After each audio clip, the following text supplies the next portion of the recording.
Aloha everyone, what is really good my dudes? Today is June 29, 2020, we got another RuneScape update for y'all. Today we see the 7th Ninja Strike, this time focusing around the tier 92 magic and ranged armor. So without any further ado, let's jump right into the video, let's go!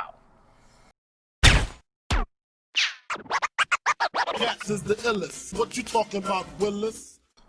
Alright guys, so you have heard it here. The ninjas have taken their focus on the tier 92 armors that you get from the elite dungeons, finally. So here is a rundown of the improvements that they've made to these armor sets. First off, they've made the armors cheaper to repair. To do this, players can now create a repair patch that will partially repair their tier 92 Sirenic and Tectonic armors. The materials needed to create a repair patch for Sirenic include 7 ancient scales, 1 Sirenic scale, 2 winter-wooled wool, and 2 blackstone hearts. Now, if you want to make a repair patch for your elite Tectonic, you're going to need 7 draconic energy, 1 tectonic energy, 2 summer down wool, and 2 blackstone hearts. You're probably asking, how much repair patches are you going to need to fully repair your armors? The answer to that is 2 patches for helmets, 6 for bodies, and 4 for legs. In addition to this, if you happen to have augmented pieces of armor, each repair patch is going to cost you an additional 6 divine charges. That said, following the repair changes, the creation process of these armors now includes new Presulic Essence similar to Masterwork armor. Presulic Essence has been split into melee, ranged, and magic variants. 10 ranged Presulic Essence will be used for Sirenic, and 10 magic Presulic Essence will be used for Tectonic. And if you're wondering how you get these, you just break down Pernix, Virtus, and Torva at the Dragonkin Forge for the range, magic, and melee, respectively. I imagine this is going to make Nex even more profitable, as I imagine Pernix and Virtus will go up in price.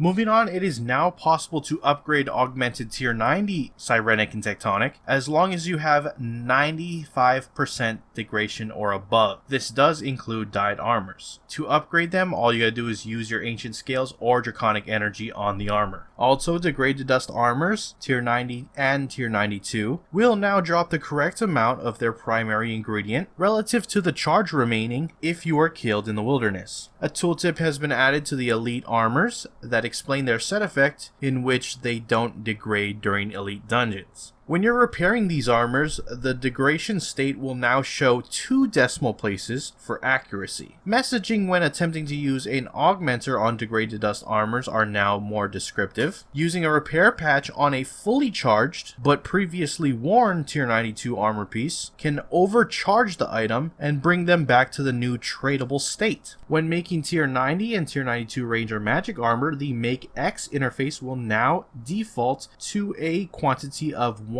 to avoid accidentally making too many copies of one equipment piece. And they have fixed various inconsistencies with using tier 90 or tier 92 ingredients on each other. All of them should now prompt the Make X interface if they are used to create the same item. Shifting away from the armors, there have also been further improvements to the Grand Exchange. Unfavoriting an item in the Grand Exchange interface will no longer completely hide the favorites interface. In the Grand Exchange interface, the buy and sell texts will no longer show on the slots that are unavailable in free-to-play. Tooltips will once again show for the elements on the collection box interface. A plus lim button has been added to the quantity section of buy offers on the Grand Exchange. Each time you press this button, it'll add the 4-hour limit quantity to the current offer quantity. And players will no longer encounter mysterious dwarf remains when collecting items and placing further buy offers in the Grand Exchange. Shifting gears once again, there have been several changes to the Wicked Hood. These changes also affect the ethereal outfit. So the amount of teleport charges has been increased from 30 to 250. The first option on the Wicked Hood can now be configured so to either activate or previous teleports, which allows for teleportation via the action bar. The previous teleport option now states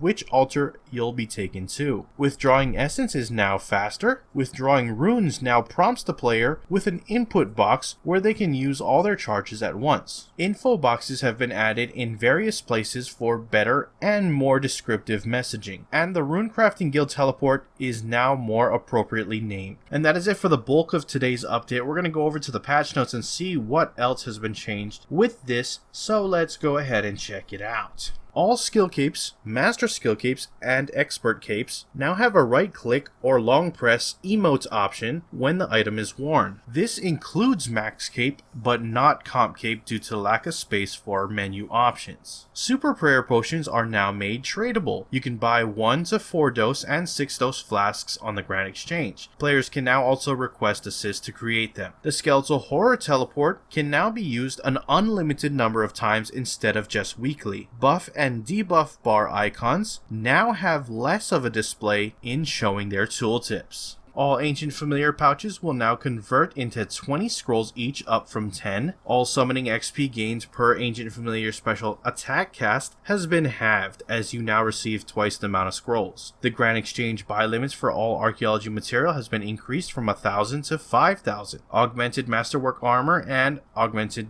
Trim Masterwork Armor will now drop the corresponding broken piece of armor upon death in the wilderness instead of dropping nothing. And Luminite injectors cannot be dropped and must be destroyed. Moving on to some other fixes. It was hotfixed that the rather excessive amount of 50% progress reduction messages has been removed from the Yak track and should now only show when you start one of the first 10 tasks. There's been various fixes to Yak Track tasks. Yak Track Task 38, Option A, can now be correctly incremented when thieving. Re-added a square of blocking back to Challenge Mistress Farah's platform. Fixed an issue where rotating the camera with high lighting quality would cause the game to flicker on iOS. And finally fixed an issue which caused some players to animate incorrectly when walking or running. That is it for your patch notes. Links to everything discussed in this video will be down in the description below. Head on over there to check them out. With that, I'm gonna wrap up the video. If you enjoyed it, hit that like button. If you're not subscribed and you want to stay up to date on all things RuneScape related, hit that subscribe button. Anyways, I appreciate you watching. I am out. Aloha.